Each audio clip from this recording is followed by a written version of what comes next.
direct cutter होतो ना पण चेक करत नाही हल्लंय का काय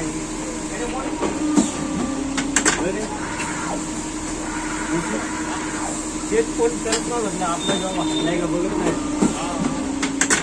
डायरेक्ट फोटो मोकळा आमच्यावर